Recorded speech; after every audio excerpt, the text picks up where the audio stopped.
안녕하세요. 사연에 빠지다의 DJ 민영입니다. 오늘도 두 가지 사연 준비되어 있으니 끝까지 함께 해주시고요. 구독과 좋아요 버튼도 잊지 말아주세요. 그럼 오늘의 사연 바로 시작해볼게요.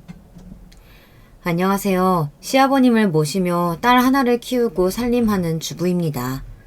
남들은 아이 하나 키우는 것만으로도 벅찰 텐데 시부까지 모시려니 힘들겠다며 저를 안쓰러워하지만 저는 남편과 저, 딸, 그리고 시아버님까지 넷이서 함께 사는 지금이 너무나 행복하고 좋아요. 저는 중학교 시절부터 외할머니 손에서 컸습니다. 외할머니와 그닥 사이가 좋은 편은 아니었어요. 정확하게 표현하자면 성인이 되어 외할머니 댁에서 독립하기 전까지 살가운 말을 단 한 번도 나눠본 적이 없는 사이였습니다. 외할머니께서는 저희 어머니를 포함해서 총 5남매를 키우셨는데 저희 어머니께서는 그중 막내딸이었어요. 첫째부터 넷째는 딸, 막내 자식이 아들이었습니다.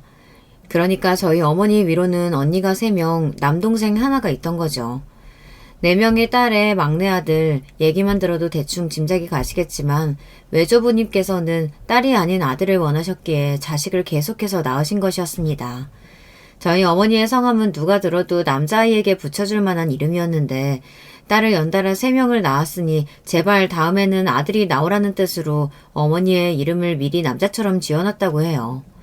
주수에 비해 배도 많이 불렀고 태동이 심해서 뱃속에 있을 때부터 외할머니 고생을 많이 시켰기에 이번에야말로 남자아이구나 생각하고 낳았는데 태어나고 보니 아들이 아니라 딸이라 온 집안 전체가 실망했고 어머니께서는 어렸을 적부터 온갖 구박이라는 구박은 다 받고 크셨다고 했습니다. 그렇지 않아도 배불리 먹기 힘든 형편에 자식만 5이니 막내딸이었던 저희 어머니께서는 항상 배가 고팠고 어떻게든 굶지 않기 위해 열심히 집안일을 돕고 농사일도 도왔지만 집안의 그 누구도 어머니를 챙겨주거나 예뻐해주지 않았다고 했어요. 괜히 방해만 된다며 잔소리를 듣거나 얻어맞기 일쑤였다고요. 매일같이 혼나고 미움만 받으니 어머니께서도 점점 더 가족들 사이에서 소외감을 느끼셨다고 합니다. 어머니와 6살 터울인 외삼촌이 태어나고 난 후 어머니께서는 집에서 완전히 없는 존재나 마찬가지였다고 해요. 큰언니는 이미 나이를 먹을 대로 먹어 공장에 가서 돈을 벌고 있었고 둘째 언니는 머리가 비상해서 공부를 잘했기에 집안의 자랑이었고 셋째 언니는 얼굴이 예뻐서 마을 어른들이 다들 셋째가 제일 예쁘네 하며 모두 입을 모아 칭찬을 했다고 합니다. 그러나 저희 어머니께서는 둘째 언니처럼 공부도 잘하지 못했고 얼굴도 평범했어요. 그렇다고 집안일이나 농사일을 똑부러지게 잘하는 것도 아니었습니다. 어디 하나 특출난 곳이 없었던 것이죠. 부모님을 비롯한 집안 어른들은 항상 외삼촌에게 모든 관심을 쏟았고 어린 시절 어머니께서는 가족들 사이에서 항상 본인이 겉돈다고 생각하셨다고 해요. 그렇게 17살이 되어 고등학교에 들어갈 나이가 되었을 때 어머니께서는 집을 나가 독립하겠다고 선언했습니다. 그 누구도 어머니를 붙잡지 않았고 외할머니께서는 저게 세상 쓴맛을 몰라서 저라는 거라며 나가서 어디 길바닥에서 고생 좀 하다 보면 알아서 기어 들어올 거라고 쓴소리를 하셨다고 해요. 그렇지만 외할머니의 말씀과 다르게 어머니께서는 돌아가시는 날까지 다시는 집으로 돌아가시지 않으셨습니다. 어머니께서는 집을 나와서 무작정 일자리를 찾아다녔지만 17이라는 어린 나이에 먹고 자란 게 없어 비실비실했던 어머니는 아무 곳에서도 환영받지 못했어요. 그러다가 그런 어머니를 안쓰럽게 여기신 한 식당 아주머니께서 일을 할 수 있도록 선의를 베풀어 주셨고 어머니께서는 그렇게 백반집에서 일을 시작하게 되었습니다. 새벽부터 나가서 재료를 손질하고 분주하게 음식을 나르고 청소하고 설거지하고 몸은 몹시 고됐지만 언제나 구박받고 지내던 집에서의 생활보다 마음만은 훨씬 행복하셨다고 해요. 식당 아주머니께서도 겉으로는 툭툭대셨지만 어머니를 딸처럼 잘 챙겨주셨다고 합니다. 알고 보니 식당 아주머니께는 딸이 1명 있었는데 어렸을 적에 고열을 앓다가 목숨을 잃었다고 했어요. 만약 딸이 살아있었다면 어머니와 비슷한 또래였을 터라 갈 곳 없는 어머니를 도저히 못 본 척할 수 없었다고 하셨습니다. 그렇게 식당에서 일한 지 꽤 시간이 지났을 무렵 식당 아주머니께서는 어머니께 나이도 어린데 언제까지 이렇게 총구석 시장에서 밥이나 만들면서 살 거냐며 공부를 하든가 아니면 자격증이라도 따서 더 괜찮은 일자리를 찾아보라고 말씀하셨어요. 그렇지만 어머니께서는 본인은 공부머리도 없고 지금 이 생활에 아주 만족하고 있다. 굳이 다른 곳으로 가고 싶은 생각이 없다고 답하셨다고 합니다. 하지만 식당 아주머니께서는 단호하게 다음 주부터는 나와서 일할 필요 없다며 다른 일 찾아보라고 말씀하셨어요. 결국 어머니께서는 식당 일을 그만두고 얼마 지나지 않아 식품 공장에 취직을 하셨다고 합니다. 어머니께서 맡으신 업무는 단순 반복 노동이었기에 일에는 쉽게 적응했지만 식당 아주머니가 말씀하셨던 것처럼 미래가 보이는 일은 아니었습니다. 그래서 어머니께서는 고민 끝에 대학 진학을 목표로 공부를 하시기 시작했어요. 남들보다 조금 늦은 시작이었지만 낮에는 공장에서 일하고 밤에는 코피까지 흘리며 정말 열심히 공부를 하셨다고 해요. 물론 혼자서 공부하기 참 쉬운 일이 아니었고 그 과정에서 공장에서 만난 남자가 많은 도움을 주었다고 합니다. 그 남자는 2살 터울의 오빠였는데 대학을 다니다가 집안이 어려워져서 휴학 후 공장에서 일을 하는 사람이었어요. 어머니의 공부를 도와주며 두 사람은 자연스레 사이가 가까워져 연인 사이가 되었고 어머니께서는 그 남자와 같은 대학에 들어가기 위해 정말 열심히 공부를 하셨다고 합니다. 그러나 그런 일은 현실에서 일어나지 않았어요. 그 남자는 어느 날 갑자기 공장을 그만뒀고 행방이 묘연해졌습니다. 공장 사람들 모두 그 남자의 행방을 알지 못했고 남자가 공부한다던 대학은 너무나 멀었어요. 도무지 찾아가 볼 엄두가 나지 않았고 바로 다음 주가 대입시험 날이었습니다. 어머니께서는 일단 시험에 집중하고자 하셨지만 그런 불안정한 상태로 치른 시험 결과가 좋을 리가 없었습니다. 결국 시험을 거하게 망쳤고 설상가상으로 몸 상태가 이상하게 느껴졌어요. 네, 눈치가 빠른 분들은 어느 정도 예상하셨겠지만 그 남자가 바로 저의 친아버지고 당시 어머니는 저를 임신하신 지 무려 2달 가까이 된 상태였다고 합니다. 지금까지 드린 이야기는 모두 저희 어머니께서 돌아가시기 전 병원에서 당시 15세 나이였던 제게 해주셨던 말들이에요. 그 뒤로 어머니께서는 정말 힘든 세월을 보내셨어요. 여자 혼자의 몸으로 임신까지 했으니 앞날이 캄캄했지만 어떻게든 할 수 있는 일은 전부 닥치는 대로 하시며 살아오셨다고 합니다. 혼자서 아이를 낳고 갓난 아이를 업은 채로 돈이 되는 일이라면 가리지 않고 하셨어요. 그렇게 갖은 고생을 하셨던 어머니께서는 제가 중학생이 되던 해에 말기 위암 판정을 받으셨고 항암 치료를 받으셨지만 결국 1년을 채 버티지 못하고 돌아가시게 되었습니다. 어머니와 함께했던 어린 시절을 떠올리면 참 가난하게 살긴 했지만 전부 다 행복했던 기억들 뿐입니다. 어머니와 저는 라면 하나를 끓여 먹어도 서로에게 한 젓가락이라도 더 주려고 하는 사이였어요. 밤늦게까지 일하고 돌아오시는 어머니를 위해 이불을 따뜻하게 데워놓다가 어머니께서 씻고 누우러 오시면 후다닥 자리를 비켜드리고는 했습니다. 그러면 어머니께서는 역시 우리 딸밖에 없다며 머리를 쓰다듬어 주셨어요. 저는 어머니의 그 말을 참 좋아했습니다. 어렸을 적부터 왜 저는 남들 다 있는 아버지는 없고 할머니, 할아버지도 없는 건지 항상 궁금했어요. 하지만 어머니께 그런 이야기를 물어본 적은 없었어요. 어쩌다 아버지나 조부모님 이야기가 나올 때마다 어머니께서는 몹시 슬픈 표정을 지으셨거든요. 조금 더 철이 들고 난 이후에는 무슨 사연이 있겠거니 때가 되면 어머니께서 말씀해 주시겠거니 생각했습니다. 병원에서 그동안 어머니께서 살아온 이야기를 다 듣고는 눈물이 펑펑 났습니다. 어머니께서 그렇게 어려운 시간을 보내오신 것이 전부 저 때문인 것 같다는 생각이 들었거든요. 그렇지만 어머니께서는 그렇게 생각하지 말라며 네 덕분에 지금까지 버틸 수 있었다고 말씀해 주셨어요. 어머니께서 돌아가셨을 때는 정말 하늘이 무너질 듯 슬펐습니다. 어머니께서 세상 천지에 기댈 사람이 저밖에 없었듯 저 또한 어머니밖에 없었으니까요. 그렇게 어머니께서 저를 떠나시고는 저는 외할머니 집에 맡겨지게 되었습니다. 제가 외할머니 댁에 갔을 때는 자식들은 모두 다 장성하여 떠난 후였고 외할머니께서는 저를 떠맡게 된 것이 몹시 귀찮아하셨어요. 일찍부터 돈 벌러 나갔다는 큰이모는 어머니처럼 집안과 인연을 끊은 지 오래였고 공부를 잘했다던 둘째 이모는 서울에서 좋은 직장에 들어갔지만 마찬가지로 외할머니와 연락을 전혀 하지 않고 있었습니다. 얼굴이 예쁘장하다던 셋째 이모는 얼굴만 번지르르한 사기꾼에게 당해 생고생을 다하느라 폭삭 늙어서 결혼도 못하고 다방 직원을 전전하고 있었어요. 그렇게 금지옥엽 키웠다던 외삼촌이 가장 가관이었어요. 외삼촌은 도박에 폭력 전과에 완전히 생 양아치가 따로 없었고 옥살이 중이었습니다. 외할머니께서는 꼬부랑 할머니가 다 되어서 옥바라지를 하고 계셨어요. 외할머니께서는 저를 저의 집에서 키우는 강아지만도 못하게 생각하셨고 항상 외삼촌 생각뿐이셨어요. 도대체 그놈의 아들이 뭐라고 어린 시절 어머니께서 어떤 취급을 받으며 자라셨을지 대강 상상이 갔습니다. 외할머니께서는 제게 지그 엄마를 닮아가지고 제대로 하는 일이 하나도 없다. 부모보다 먼저 가는 것도 죄인데 짐덩이까지 떠맡기고 가다니 진짜 세상에 그런 보려너가 따로 없다며 제 앞에서 매일같이 어머니 흉을 보셨어요. 어린 시절에 어머니께서 그러셨던 것처럼 저도 하루빨리 성인이 되어 외할머니에게서 벗어나고 싶은 마음뿐이었습니다. 성인이 된 저는 장학금을 받고 서울에 있는 대학에 진학했어요. 성인이 되자 어머니께서 제 앞으로 남겨놓으셨던 유산도 받을 수 있었답니다.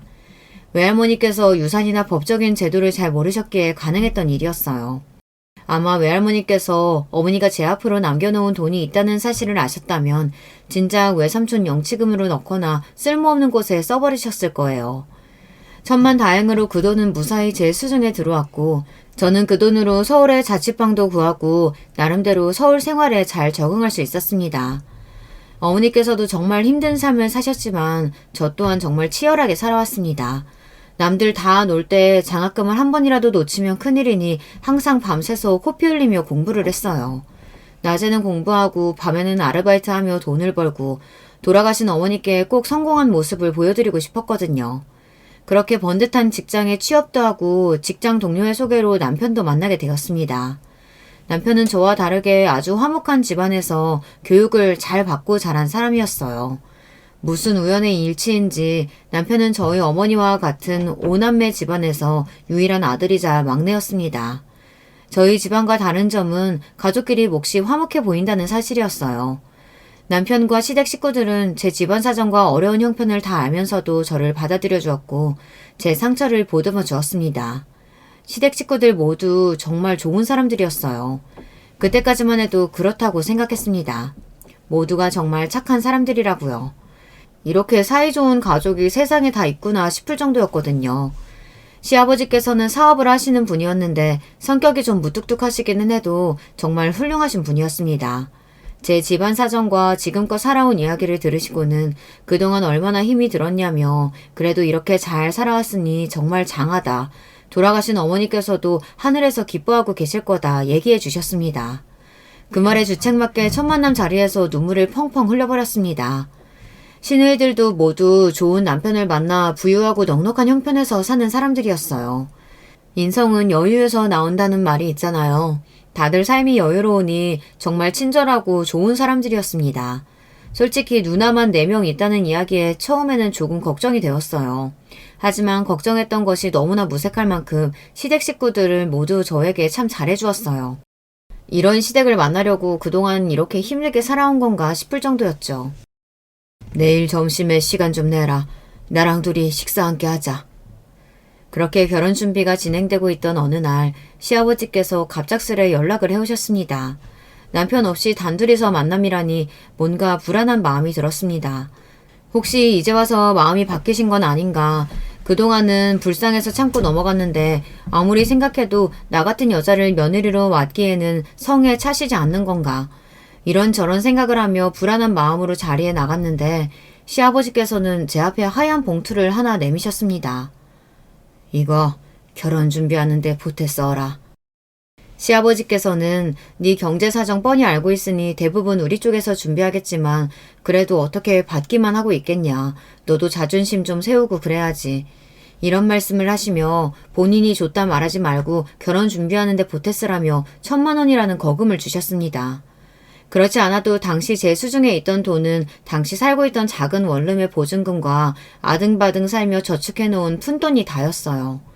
너무나 감사하고 죄송한 마음에 차마 고개조차 제대로 들지 못하고 있는데 시아버지께서는 본인이 결혼하실 적 이야기를 해주셨어요. 시부모님께서는 굉장히 금슬이 좋은 부부셨다고 해요.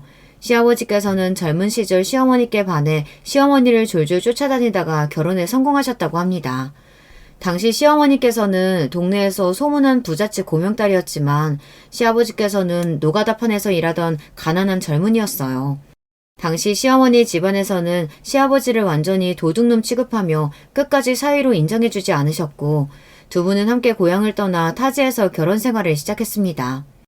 그 뒤로 시아버지께서는 건설 쪽으로 사업을 시작해 승승장구했고 금슬이 좋았던 두 분께서는 계속해서 자식을 낳았어요. 낳다보니 4명이 되고 4명 연속 딸이 나오니 두 분 다 몹시 신기하셨다고 하더라고요.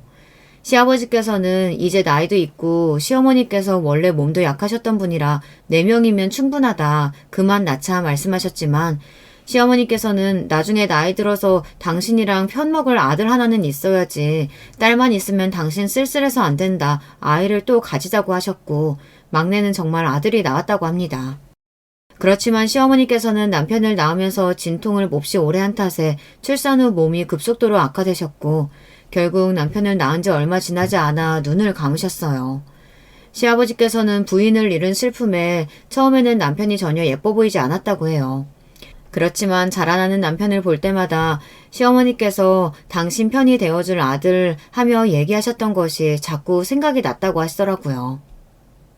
애가 엄마 없이 자라긴 했지만 누나만 4명이라 그래도 여자 비위 하나는 잘 맞추고 살 거라며 언제 이렇게 커서 결혼할 여자를 데려왔는지 모르겠다.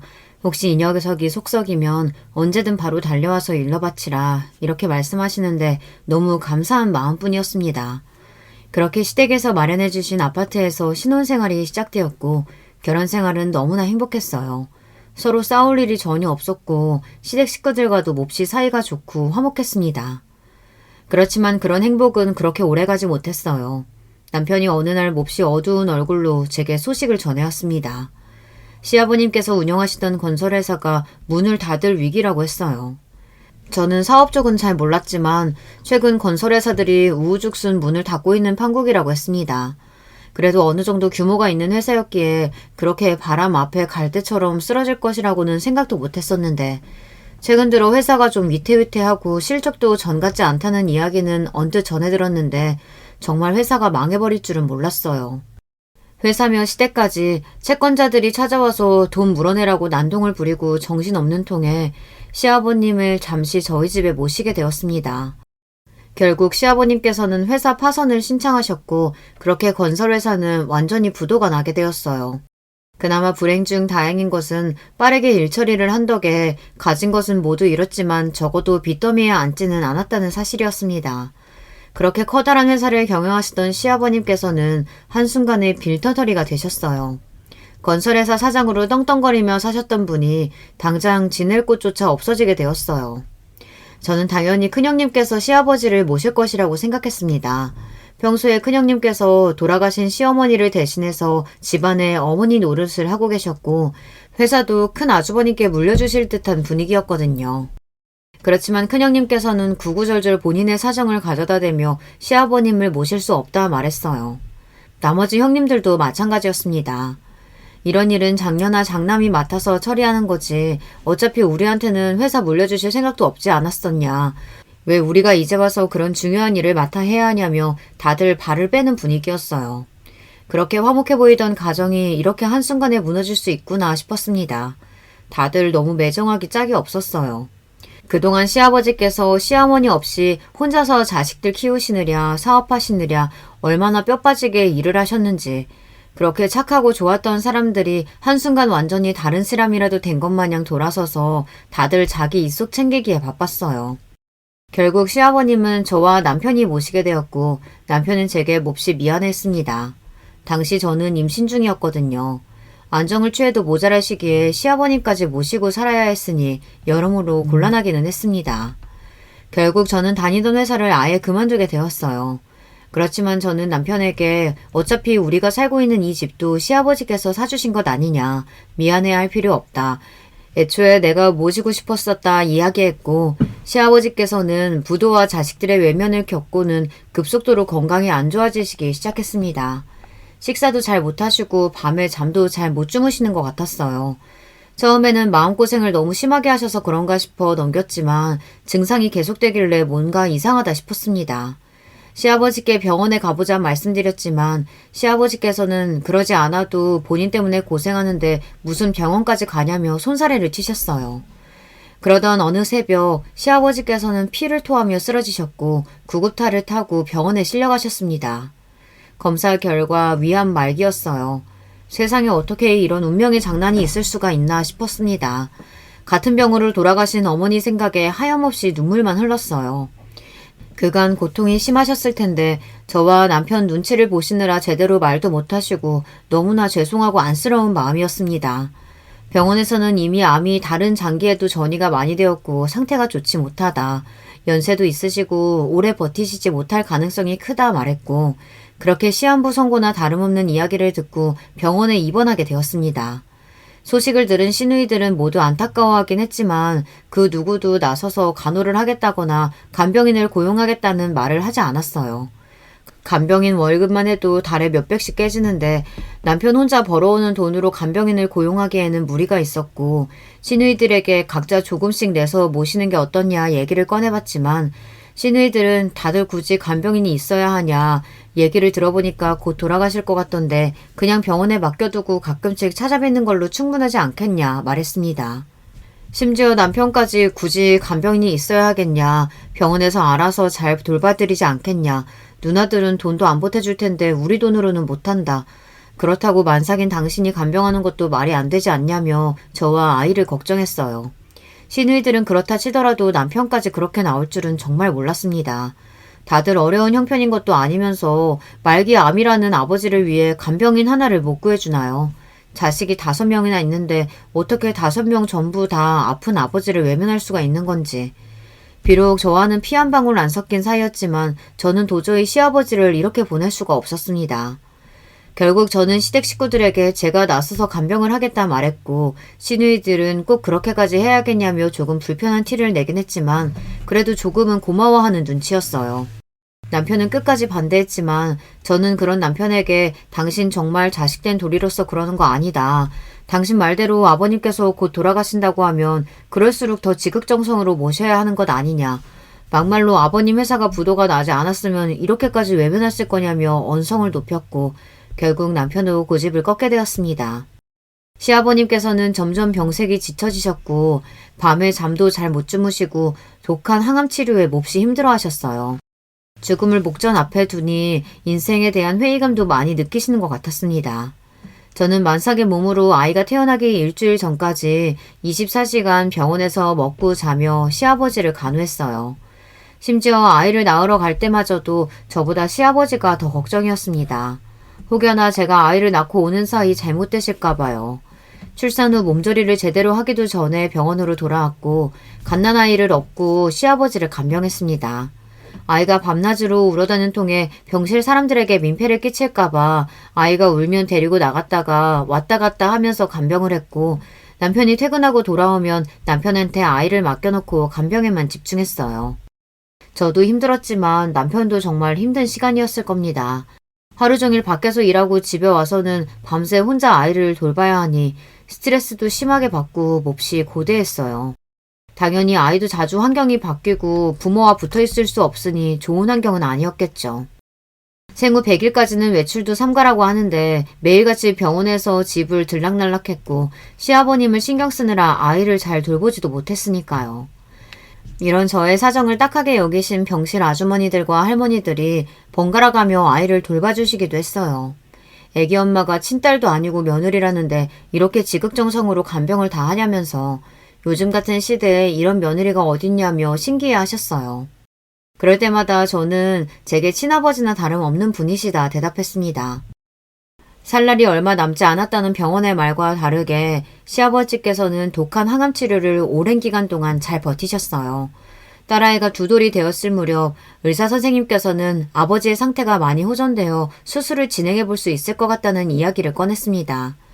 전혀 예상치도 못했던 일이라 몹시 기쁘면서도 고민이 되었어요.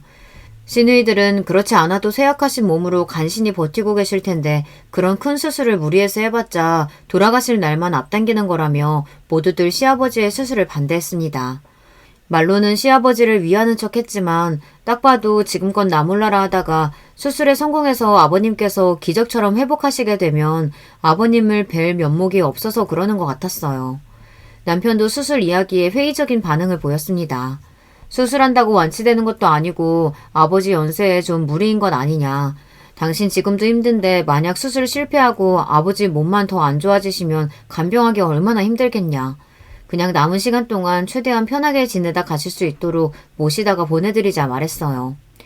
하지만 저는 애초에 저희들에게 선택권이 있는 일이 아니라고 생각했어요. 수술을 받는 건 저나 남편 시누이들이 아니고 시아버님 본인이셨으니까요. 시아버지께서는 수술을 받고 싶어 하셨어요. 이런 상태로 더 오래 살아봤자 뭐하겠냐. 차라리 수술을 받고 실패하면 그냥 깔끔하게 죽으련다. 더 이상 이렇게 너희한테 민폐 끼치는 것도 싫고 자식들한테 짐덩이로 살다가 죽고 싶지 않다. 할 수 있는 건 다 해보고 싶다 하시면서요. 결국 제가 박박 우긴 탓에 수술 날짜를 잡게 되었습니다.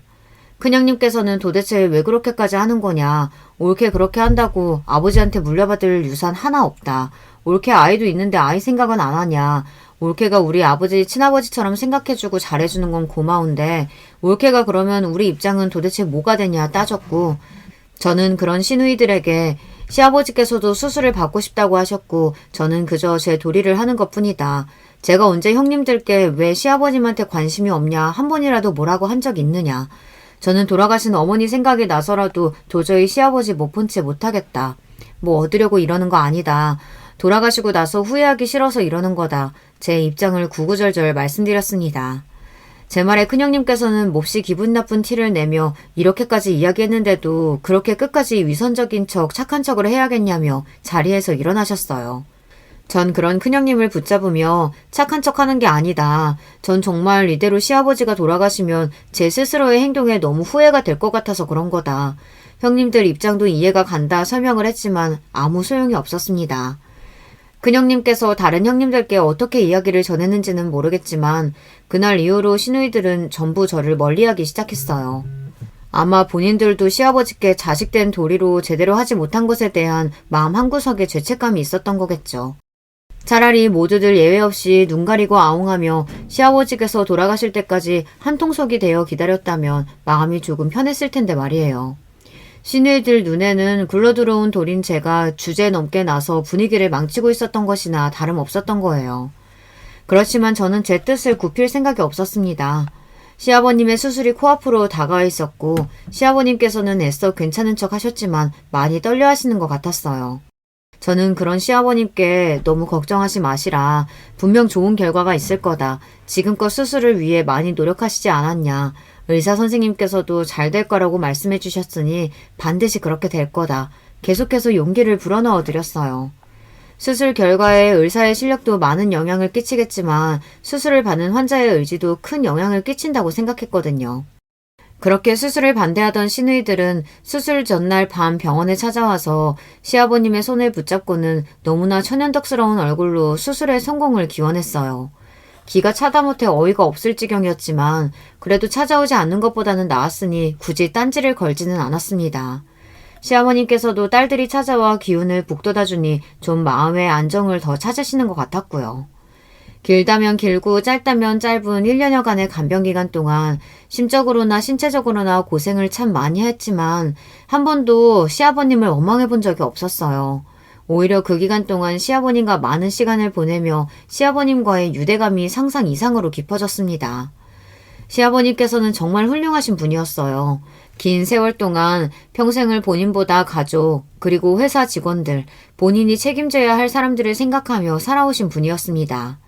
새벽 내내 울어대는 아이를 안고 병실 밖으로 나가 한참 달랜 후 겨우 돌아오면 시아버님께서는 뜬 눈으로 저를 기다리고 계셨어요. 왜 주무시지 않고 일어나 계시냐 물으면 이상하게 네가 자리에 없으면 눈이 떠진다고 하더라고요. 그런 새벽 시간마다 시아버님께서는 조근조근 본인이 젊었을 적 이야기를 해주셨어요. 처음 회사를 열었을 때 이야기, 첫 계약을 따냈을 때의 이야기, 시어머님과 있었던 즐거운 추억들과 남편이 어렸을 적 사고를 쳤던 이야기들. 그러다가 시아버님께서 갑작스레 고통을 호소하시면 급하게 일어나 간호사를 불러오기도 했고 시아버님이 진통제를 맞고 겨우 잠에 드시면 그 앞에서 소리죽여 울기도 했습니다. 시아버님께서 제게 해주셨던 이야기 중 가장 기억에 남는 이야기는 시아버님의 친구분과 관련된 사연이었어요.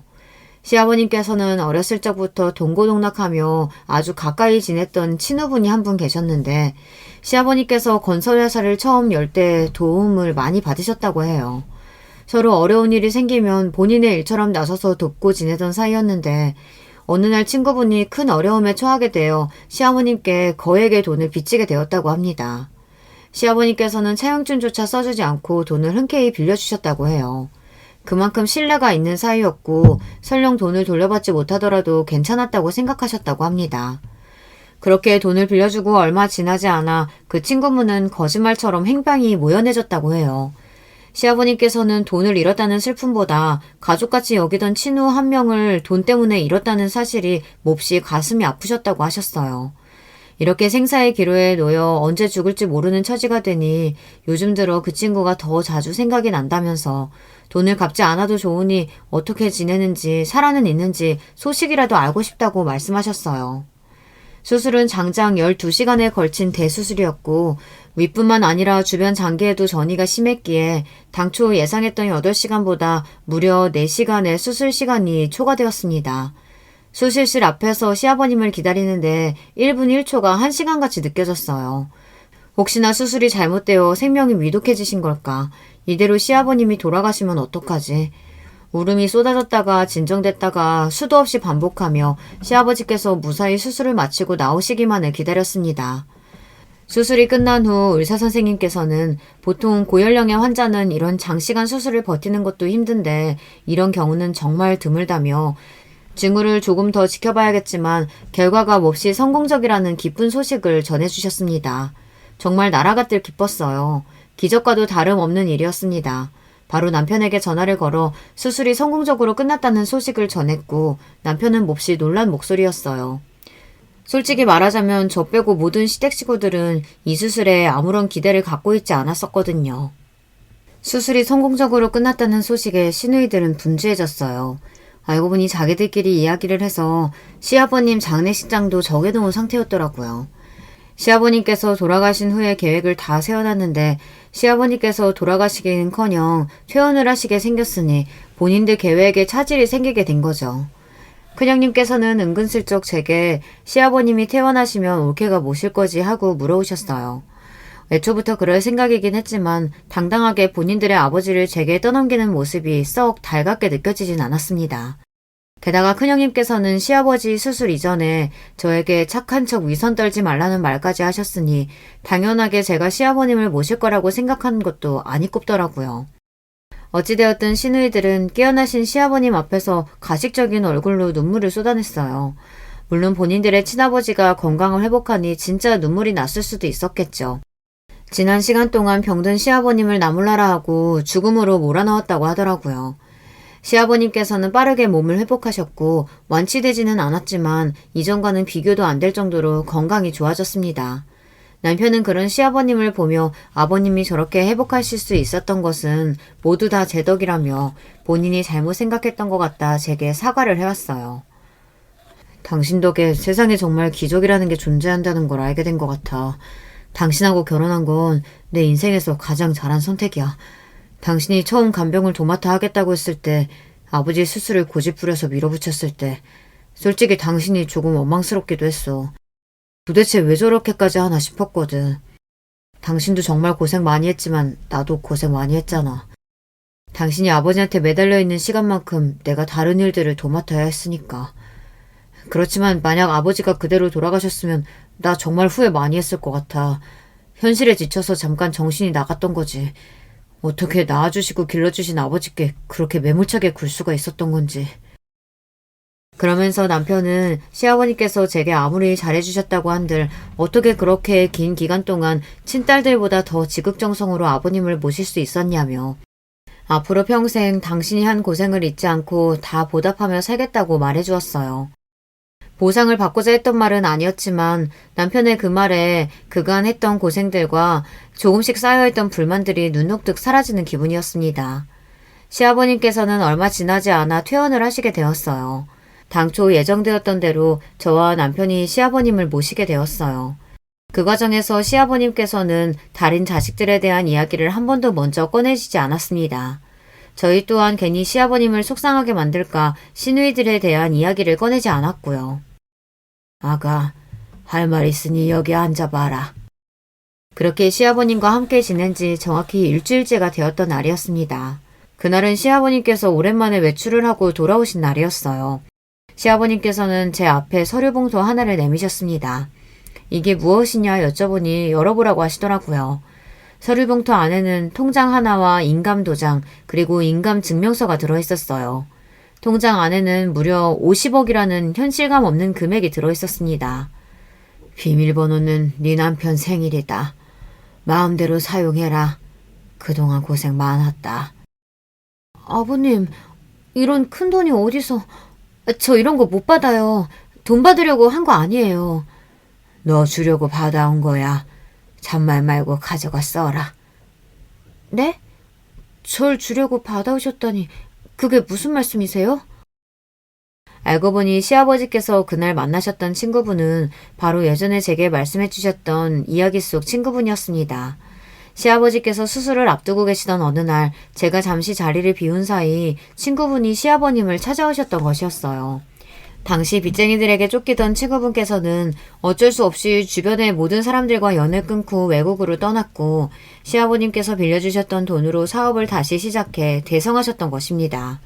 그러나 오랜 친구에게 아무 말 없이 연락을 끊고 도망쳤다는 죄책감에 성공한 후에도 시아버님께 다시 선뜻 연락을 할 수가 없었다고 해요. 그렇게 평생 시아버님과의 일을 마음의 짐처럼 여기며 살아오시다 시아버님의 회사가 부도났다는 소식을 듣고는 한국으로 돌아와 행방을 찾아다니셨다고 합니다. 그렇게 시아버님께서 입원하신 병원을 찾게 되었고 두 분은 30여 년 만에 만나 그간의 회포를 풀게 되었던 것이었어요.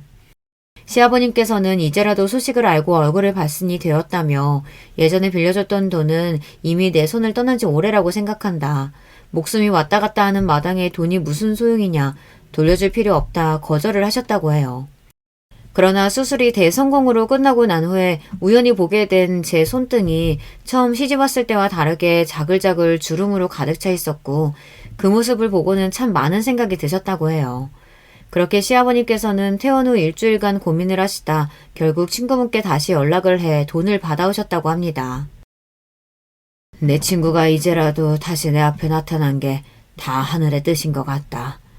그동안 고생한 너한테 뭐라도 지어줄 수 있도록. 이렇게라도 해야 내가 남은 시간 동안 너를 볼 낯이 생기지 않겠냐. 저는 끝까지 돈을 거절하며 보상을 바라고 한 행동이 아니었다. 아버님께서 이렇게 건강하게 태어나신 것만으로도 충분하다 말씀드렸지만 시아버님께서는 기어코 제 손에 통장을 쥐어주셨습니다. 혹시 내서 말인데 네 시누이들한테는 말할 필요 없다. 처음부터 네 돈이라 생각하고 받아온 거니 나 죽기 전까지 알아서 네가 다 쓰도록 해라. 그렇게 제게는 너무나 갑작스럽게 50억 원이라는 큰 돈이 생기게 되었어요. 평생 이렇게 큰 돈이 생길 것이라고는 생각조차 해본 적이 없었어요. 너무나 얼떨떨하고 현실감이 느껴지지 않았고 꼭 로또라도 맞은 기분이었어요. 시아버님께서는 시누이나 남편에게 말할 것 없이 제가 전부 알아서 사용하라고 하셨지만 시누이들은 몰라도 남편에게는 이 사실을 털어놓아야 할 것 같았어요. 그날 밤 퇴근하고 돌아온 남편에게 시아버님께서 이런 돈을 내게 주셨다며 통장을 꺼내 보여주니 남편도 금액을 확인하고 너무나 놀라 눈이 휘둥그레졌습니다. 남편은 제게 이 돈은 그동안 당신이 고생한 값이지 않냐며 아버지 말씀대로 누나들한테는 굳이 말할 필요 없이 당신 마음대로 사용해라 말해주었고 저는 몇 날 며칠을 그 돈을 들고 고민하기 시작했어요. 처음에는 시아버님께 좋은 집을 하나 얻어드리고 돌봐드릴 전문 간호인을 구해 여생 동안 편하게 지내다 가실 수 있도록 해드리려 했지만 시아버님께서 그런 것을 바라시고 저한테 돈을 주신 것은 아닐 거라는 생각이 들었습니다. 오히려 돌아가시는 날까지 저희 곁에서 극진히 모시며 함께 시간을 보내는 편이 좋을 것이라고 생각했어요.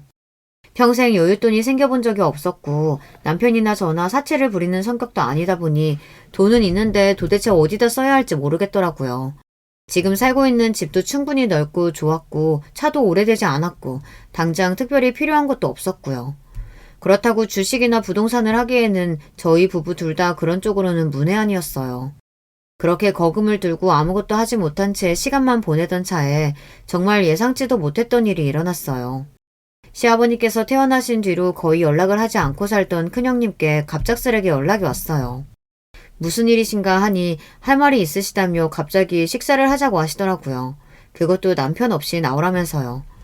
문득 결혼 전에 시아버님께서 저를 불러내셨던 일이 떠올랐고 이번에도 조금 불안한 예감이 들었습니다. 큰형님께서 제게 하실 말씀 중에 좋은 소식이 없으리라 생각했거든요.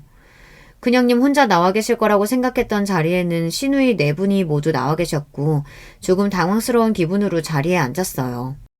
다 같이 모여 저를 질책하려고 하시는 건가?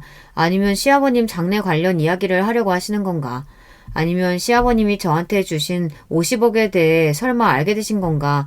별별 생각이 다 들었고 테이블에는 잠시 침문만이 맴돌았습니다.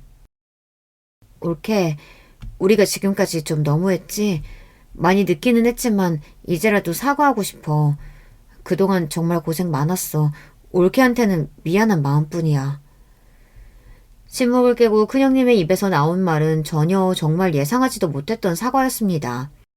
수술 후 시아버님께서 기적적으로 몸을 회복하시고 퇴원을 하시게 되자 시누이들은 정말 당혹스러운 마음이었다고 해요. 애초에 병원에서 얼마 살지 못하고 돌아가실 거라 이야기를 했으니 마음을 정리하며 장례 준비를 한 것도 어쩌면 당연한 일이었을 거라고 생각합니다. 저 또한 시아버님을 간호하고 수술 결과를 기다리면서 마냥 긍정적인 생각만은 했던 것은 아니었으니까요. 솔직히 아버지 회사 부도나고 몸 그렇게 되시고 곧 돌아가실 거라고만은 생각했어. 우리 다들 겉으로는 넉넉하게 잘 살고 있는 것 같아도 각자 집안 사정도 있고 여러모로 여유가 없었어. 물론 지극정성으로 아버지 모신 올케 앞에서는 다 핑계나 마찬가지겠지만 우리도 그동안 자식으로서 못할 짓 했던 거 알고 있어. 아버지 수술 성공하고 회복하시니 이제야 이러는 거 정말 면목 없고. 그러면서 형님들께서는 많이 늦긴 했지만 이제라도 저한테 정식으로 사과하고 싶다며 하얀 봉투를 내미셨어요. 열어보지 않아도 돈이라는 걸 알 수 있었어요. 저는 이런 거 받을 생각 없다며 딱 잘라 거절했습니다. 큰형님께서는 우리가 이런 거라도 해야 그나마 앞으로 저와 아버님을 볼 면목이 생길 것 같다며 제발 받아달라 말씀하셨고 결국 신랑이 끝에 제 손에 봉투를 쥐어주셨습니다. 형님들께서는 아버지께서 그렇게 건강하게 태어나신 건 전부 다 제 덕이라며 올케가 기적을 만들어낸 거나 다름없다며 정말 고맙다고 말씀하셨어요. 딸이 넷이나 있는데 어떻게 딸 넷보다 며느리 한 명 덕을 더 보시는지 모르겠다며 이렇게 사과하기까지 너무 오랜 시간이 걸렸다. 부끄럽지만 본인들의 잘못을 돌아보고 인정하는 게 쉽지 않았다며 연신 사과를 해오시는데 그 행동이 그저 지금 상황을 모면하기 위해 억지로 하는 행동처럼 보이지는 않았습니다. 형님들께서는 본인들끼리 돈을 모아 시아버님이 지내실 만한 거처를 구하고 간병인까지 고용하겠다. 이제 고생은 그만해도 된다 말씀하셨지만 저는 그러지 않으셔도 된다며 앞으로도 계속 시아버님을 곁에서 모실 생각이라고 말씀드렸어요. 시아버님께서도 혼자서 넓은 집에 간병인과 둘이 지내시는 것보단 저희 집에서 아들, 며느리 그리고 손주와 지내시는 게 훨씬 행복하실 거다. 몸도 많이 회복되셔서 제가 크게 할 일도 없으니 굳이 그렇게 하실 필요 없으시다 말씀드렸고 형님들께서는 그렇지만 계속해서 올케가 아버지를 모시면 우리가 아버지 뵐 면목이 없지 않느냐며 저를 말리셨어요. 그게 그렇게 걱정이시면 형님들께서 자주 찾아오시면 되잖아요. 아버님께서도 형님들 얼굴 자주 보시면 정말 좋아하실 거예요. 저희 집에 오는 게 부담스러우시면 아버님 모시고 가까운 곳에 나들이를 가던가 식사라도 대접하든가. 형님들께서 정말 그동안의 행동을 후회하신다면 더 늦기 전에 이제라도 달라지시면 좋겠어요. 그동안의 빈 시간은 돈으로 해결할 수 있는 게 아니라고 생각해요. 제 말에 시누이들은 모두 조금 당황스러워 보이는 얼굴이었지만 이내 큰형님께서 제 말대로 하겠다며 긍정의 답을 주셨고 그렇게 자리가 마무리되었습니다. 형님들께서 제게 쥐어주신 봉투와 시아버님께서 주신 거액이 담긴 통장까지 저는 정말 큰돈을 갑작스레 가지게 되었어요. 아무리 생각해도 당장 이 돈을 어디에 사용해야 할지 모르겠어서 일단은 시댁 식구들을 모두 모시고 다 같이 여행을 한번 떠나기로 했습니다. 물론 시아버님께서 완벽하게 몸이 치유되신 것은 아니기에 멀리는 가지 못하겠지만 오랫동안 병원 신세를 지시느라 많이 갑갑해 하셨거든요. 그날 이후 형님들께서는 하루가 멀다 하고 번갈아서 저희 집을 찾아오고 계세요. 시아버님께서는 갑자기 애들이 왜 이러냐며 겉으로는 조금 떨떠름하신 반응이지만 속으로는 좋아하시는 게 다 보입니다. 제가 아버님 곁에서 모셔온 게 몇 년인데 제 눈은 못 속이죠. 큰형님도 그렇고 나머지 형님분들도 꼭 오실 때마다 먹을 것이며 입을 것이며 선물을 하나씩 사들고 오세요. 이런 거 안 사오셔도 된다고 말씀드려도 막무가내이십니다. 정말 오랜 시간이 흘렀지만 꼭 처음 만났을 때 그 화목한 가정으로 돌아온 것 같은 기분이 드네요. 그때와 달라진 점이 있다면 저희 부부 사이에 너무 소중한 아기 천사가 생겼다는 사실과 평생 돈 걱정은 하지 않고 살아도 될 만큼 넉넉한 통장 잔고가 생겼다는 사실이겠죠. 부디 시아버님께서 오랫동안 저희 곁에 건강히 머물러 주시길, 그리고 저희 딸이 앞으로 건강하게 무럭무럭 잘 자라주기만을 바랄 뿐입니다. 쓰다 보니 이야기가 조금 길어진 것 같네요. 요즘 가족여행 준비에 한창이라 할 일이 많아서 이만 줄이겠습니다. 들어주신 모든 분들 감사드려요. 안녕하세요. 저는 삼형제 중 첫째와 결혼하여 맏며느리로 살고 있는 30대 여성입니다. 평소에 집안일을 하며 다양한 유튜브 사연들을 즐겨 듣고 있는데요. 사연들에서만 들을 수 있었던 다소 충격적인 일이 제게도 생겨 이렇게 사연을 보내보게 되었습니다. 제가 처음 결혼했을 당시에만 해도 저희 시부모님의 사이는 꽤 좋았던 편이었어요. 그 어떤 자리에서든 자신보다 서로를 먼저 챙기곤 하셨죠. 그런 두 분의 모습을 볼 때면 나도 나중에 남편과 저렇게 늙어가며 살고 싶다고 바랐었습니다. 그런 시부모님의 아래서 자란 남편 삼형제의 사이 또한 각별했고요. 저와 남편의 결혼 몇 년 후 둘째 도련님과 막내 도련님도 차례대로 결혼을 하였고, 동서들 또한 도련님들을 닮아 무난한 성격들이라 저와 사이좋게 잘 지낼 수 있었습니다. 그리고 시어머니는 시아버지와 당신의 아들들 뿐만이 아닌 저와 동서들에게도 아주 다정하고 살갑게 대해주셨어요. 특히 어릴 적 엄마를 일찍 여인 저에게는 마치 친엄마처럼 잘해주셨죠.